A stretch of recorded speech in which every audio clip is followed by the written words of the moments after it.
Filmmaking is an aspiration so universal even elemental monsters want to break into the industry. And in Pokémon Black and White 2, that dream comes true with a piece of side content that allows you to star in movies with Pokémon. This interesting game mode is hindered by slow, unskippable cutscenes and its tendency to make players start all over the slightest mistake. This is probably why Pokéstar Studios remains largely forgotten in the grand scale of things. The most discussion I've seen about Pokéstar Studios revolves around its unique non-Pokémon you can fight, such as Mecha Tyranitar, Big Blimp, and Feet. But there's so much more to Pokéstar Studios than just fighting this weird thing. Pokéstar Studios is really something to behold, with just the sheer amount of things that go on here that you won't find anywhere else in the Pokémon universe. I have come up with some possible improvements that could have turned Pokéstar Studios into an amazing game mode. In order to understand how this piece of side content could have reached its full potential, let's start at the bottom and see how you can make it in Pokéwood. Pokéstar Studios is first introduced through a side quest in the early game of Pokémon Black and White 2. Shortly after getting your first badge, you arrive at Verbank City, where you encounter the second gym leader, Roxy, having a conversation with her father, the ship captain. This ship captain says he dreams of making it big at Pokéstar Studios. After defeating Roxy and obtaining your second gym badge, you'll want to make your way to Castelia City across the ocean to continue your Pokémon journey. But wait, the ship captain is off making movies! So you instead follow a talent scout to Pokéstar Studios so you can watch Roxy's dad's debut film. When you head inside the theater, you see this cinematic battle between Riolu Man and Bryson Man. You might recognize Bryson Man because he's the original Pokémon Black and White's 7th gym leader. Looks like he's given up on guarding his gym in order to pursue acting. Good for him. The ship captain's movie is received quite poorly by the audience. They even fall asleep halfway through. This is because the hero in this movie loses the battle, and the bad guy is like, "Wahaha, I win." This is because in Pokéstar Studios, you fight a Pokémon battle, and if your Pokémon faints, the movie ends and is received poorly by the audience, most of the time. Some scripts actually make it so that you're supposed to have your Pokémon faint, but, it depends on the script. In this particular script, the Pokémon was supposed to win, but the ship captain's Pokémon lost. I guess he's a bad actor and a bad Pokémon trainer. When you get out of the ship captain's movie, he's all like, "Well, I'm no good at this. Time to give up and go back to my day job," which, good for us because we get to progress through the game, but I feel like we just saw this dude abandon his dreams. Anyway, once the ship captain realizes he's a hack, it's time for you to make your own movie. Basically, the game has you make the good version of the bad movie you just saw. So, how do we go about making the movie?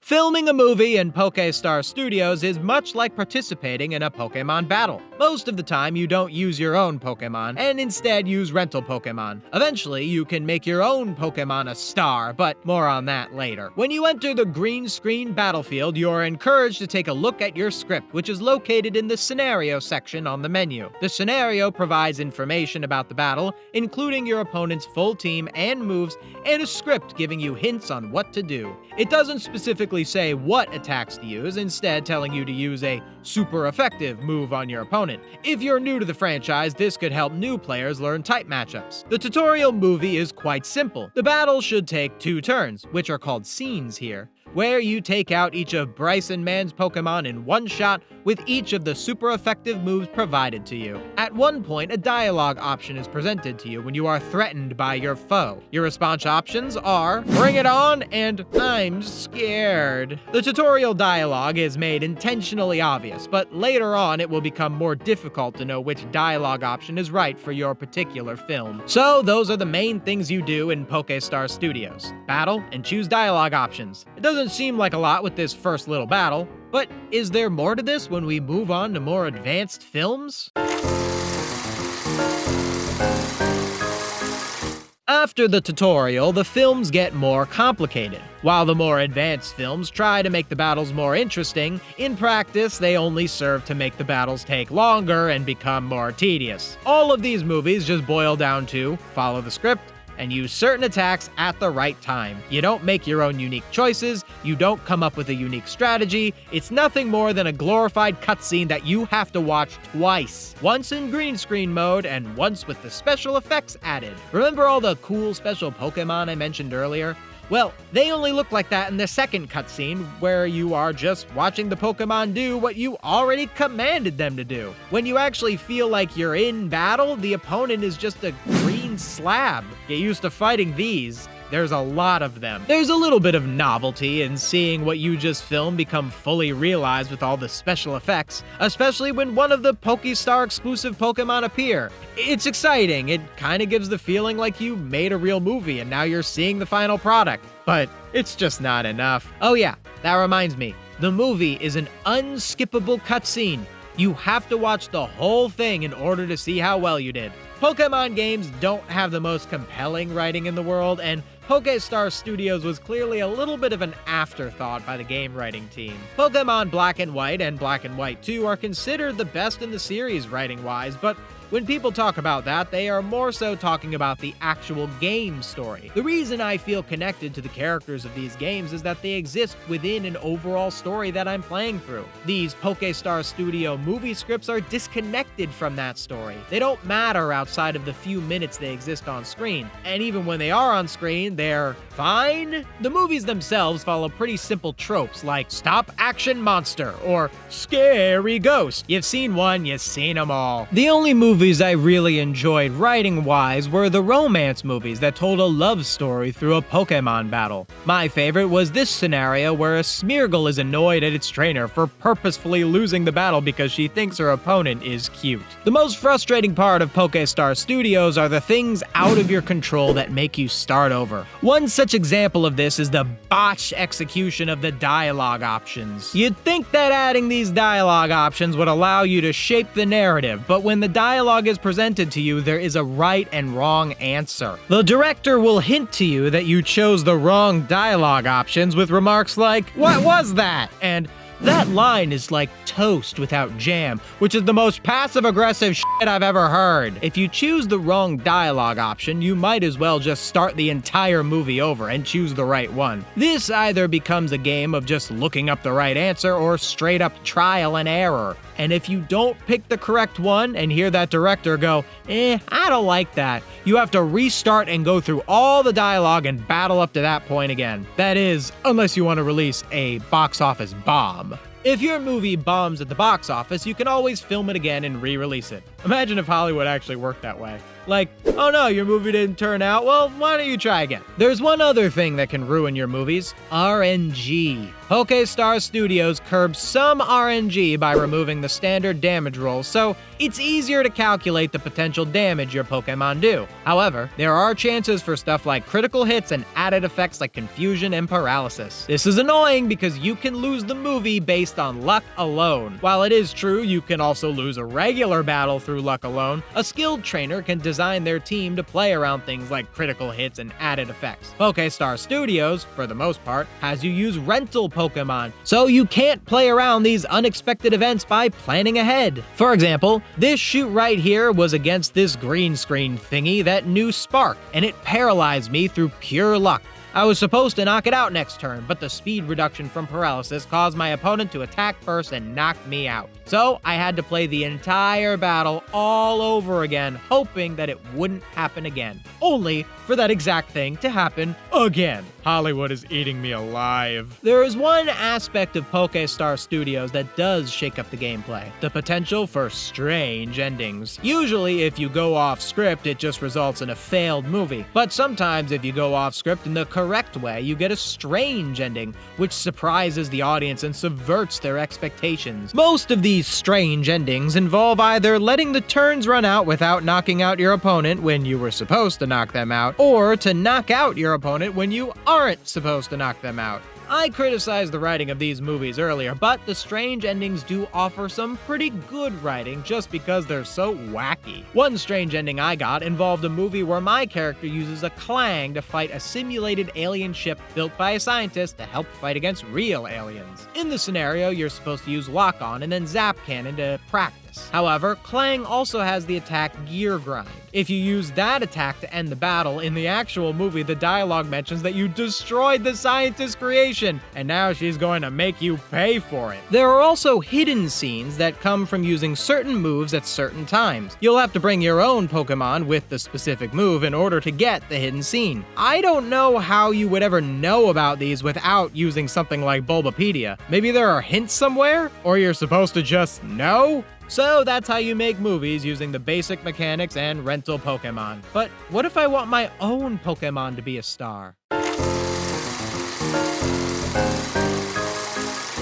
Pokéstar Studios lets you use your own Pokemon as long as you've already done a successful version of that same movie. So by the time you get to use your own Pokemon in the movie, you have already watched through it twice, meaning that if you go through it again with your own Pokemon, you have gone through the same narrative 4 times. If you use a Pokemon in a film, it will now have a little star pop out of it when you send it in a battle afterwards. This shows other trainers that your Pokemon is truly a star. If you happen to have a shiny Rayquaza captured in a luxury ball holding a nugget, and if you've seen one of my other videos, you would know how hard it is to get a hold of that. You could transfer that to your copy of Black or White 2 and make the fanciest Pokemon in the world a movie star. Or if you think that's too much effort, just check out my video on capturing shiny Rayquaza in a luxury ball. Most of the time, your own Pokemon won't be compatible with the script because the rental Pokemon had certain moves that you would need to have on your own Pokemon in order to shoot the movie properly.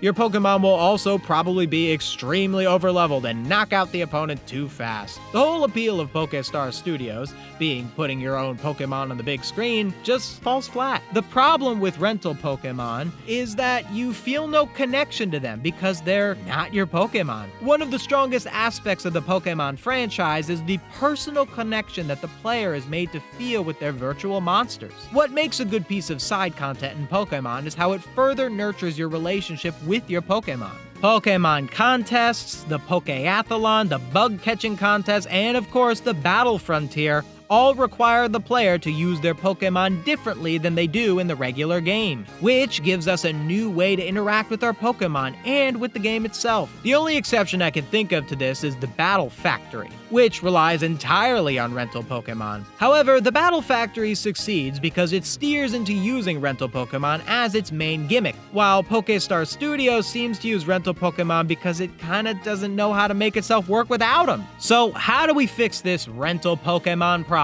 How do we make Pokéstar Studios about making movies with your Pokemon? In order to fix it, we're gonna have to, as they do often in the film industry, do a little reboot.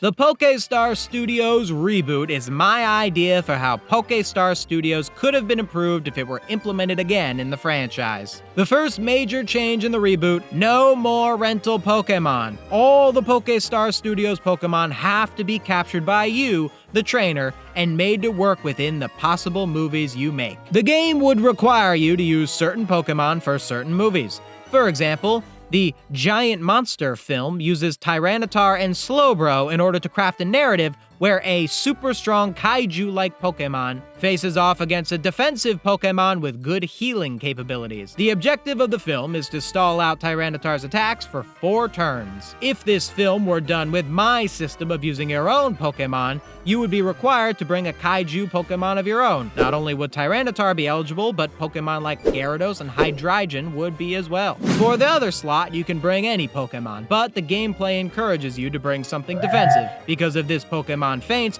or if it knocks out the kaiju, you fail the movie. Levels would be changed in Pokéstar Studios, much like how everyone in the Battle Frontier is automatically level 50. Instead of just being level 50, the Pokemon's levels would be changed to fit the movies. For example, the Giant Monster movie puts a level 60 attacker against a level 52 defender, and my version of it would keep those levels regardless of the actual levels of those Pokemon in-game. Now, the outcome of this would still be the same movies, but because the player had to go out of their way to capture both these Pokemon and teach them specific moves, they would feel more attached to their movie stars. Also, Pokéstar Studios The Reboot would bring back the 5 contest stats. For those that don't know, in Generations 3 and 4, there was a piece of side content called Pokémon Contest, where instead of the elemental types, all attacks were given one of the 5 personality types: cool, cute, tough, smart, and beauty. Pokemon themselves can also gain skills in these stats through cooking berries that correspond to the different personality types. For Pokéstar Studios, different movies would have different outcomes depending on what kind of personality type Pokemon and type attacks you use. Now,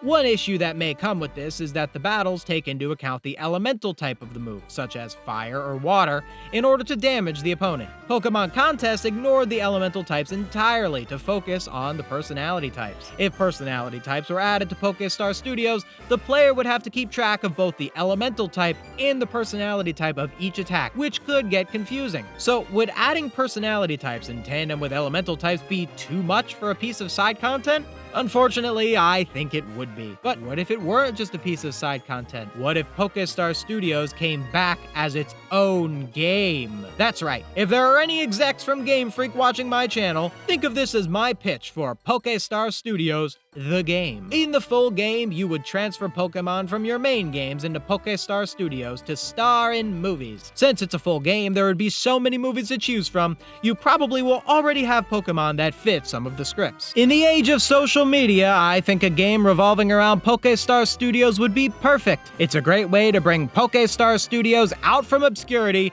and save the Poke film industry. But what do you think? Do you remember Pokéstar Studios? Did you ever play all the movies?